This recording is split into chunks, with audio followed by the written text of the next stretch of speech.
আজকের এই বক্তব্যটা তথ্যমন্ত্রী যেটা বলছেন, এই বক্তব্যগুলি দেখেন আগের তথ্যমন্ত্রী স্বৈরাচার আমলের যারা তথ্যমন্ত্রী হয়েছে বা সরকারের মন্ত্রী হয়েছে তারাই কিন্তু এই কথাগুলি বলতো এবং তারা ভয় পাইত, ফেসবুক ইউটিউবকে ভয় পাইত, কারণ এইগুলির উপর সে নিয়ন্ত্রণ করতে পারতো না। আজকে বরং এই সরকার এই মোবাইল জার্নালিজমের সুবিধাভোগী বহু মানুষ, আমাদের মতো মানুষ, তারা সরকারের সমালোচনা করায় সরকারের জনভিত্তিটা দুর্বল হয়েছে, তারপরে আন্দোলন হয়েছে, সরকার পড়ে গেছে, পড়ে যাওয়াতে আজকে বিএনপি ক্ষমতায়।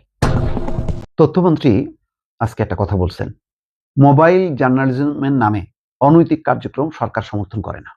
কথাটা একদিকে সঠিক, আবার অন্যদিকে বেঠিক। আমি সেই বিষয়ে আলোচনা করব। তার আগে জহিরুদ্দিন স্বপন তথ্যমন্ত্রী কি বলছেন।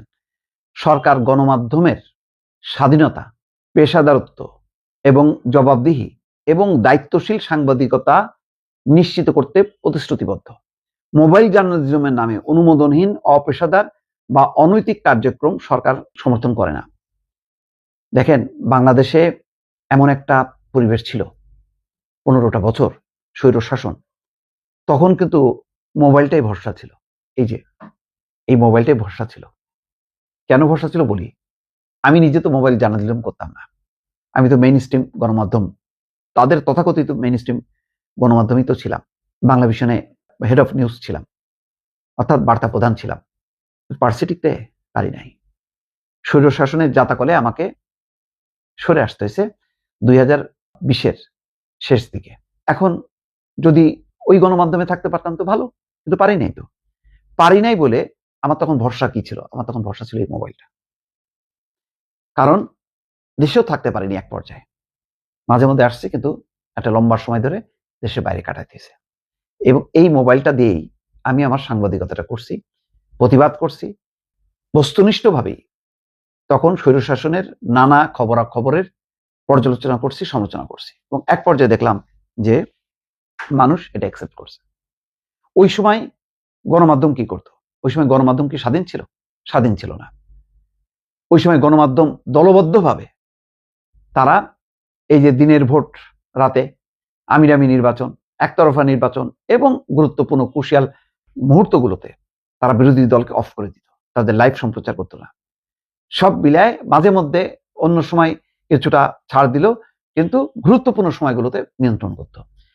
যেহেতু গণমাধ্যম বাংলাদেশের গণমাধ্যমের নিয়ন্ত্রণ হয়েছে অতীতে, যার কারণে অনেকেই এই যে ধ্রুব রাতে দেখেন, উনি জার্মানিতে বসে ভারতের নির্বাচনের সময়, ভারতেও কিন্তু গণমাধ্যমের উপর এরকম তার টুটি টিপে ধরছিল মোদি। কিন্তু গত লোকসভা নির্বাচনের সময় এই ধ্রুব রাতে সে নরেন্দ্র মোদীর বিভিন্ন কার্যক্রমের একেবারে সমালোচনা করতে করতে এমন একটা অবস্থা, বিরোধী জোট আর ধ্রুব রাতে, বিরোধী দল মিলে যা করতেছে, এক ধ্রুব রাতে সেই সমালোচনা করে মোদীর 12টা বাজায় দিচ্ছিল। সেই ধ্রুব রাতে যদি ভারতে থাকতো তার অবস্থা খারাপ হয়ে যেত। বাংলাদেশেও এই মোবাইল দিয়েই তখন অনেকেই আমার মতন পেশাদার সাংবাদিক তাদের সাংবাদিকতা করতে হয়েছে। এই মোবাইল দিয়ে সংবাদ পর্যালোচনা, টকশো করা, সবকিছু এটার উপর করতেছে। এখন এটা তো অনুমোদন নেই, কিন্তু তাই বলে কি এটা কি অপেশাদার? গুজব ছড়ানো? গুজব তো তখন গণমাধ্যমও ছড়াইছে। মানে অনুমোদিত চ্যানেল বা পত্রপত্রিকা যখন নাকি গুজব ছড়ায়, মিথ্যা প্রচার করে, তো সেটাকে আপনি কিভাবে জাস্টিফাই করবেন? কিন্তু মোবাইল জার্নালিজম দিয়ে আমরা কি স্বৈর শাসনের পতনের জন্য আমরা কি কাজ করিনি? আমরা কি গুজব ছড়াইছি? নাকি আমরা মতামত দিয়েছি এবং সরকারের প্রতিটি পদক্ষেপের যেখানে যেখানে ভুল সেগুলো আমরা সমালোচনা করেছি, তাই তো করেছি, এখনো করছি। যেটা ভালো সেটা ভালো বলছি, যেটা খারাপ সেটা সমালোচনা করছি।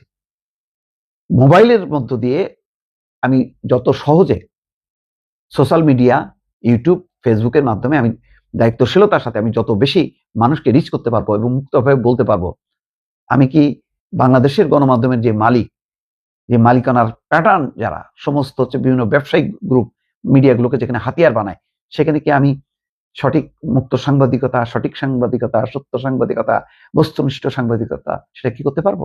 পারবো না। তাহলে সেই কারণেই আমি তথ্যমন্ত্রীর এই অংশটাকে সমালোচনা করছি, যে মোবাইল জার্নালিজমের নামে অনুমোদনহীন, অপেশাদার অনৈতিক কার্যক্রম সরকার সমর্থন করে না, যারা করছে সেটা আপনি মোবাইল জার্নালিজম কেন, আপনি ওই যে যদি বলেন মেইন স্ট্রিম জার্নালিজম, মানে সেখানকার মেইন স্ট্রিমের পত্রিকা বা চ্যানেল, আপনি সবগুলির বিরোধিতা করবেন।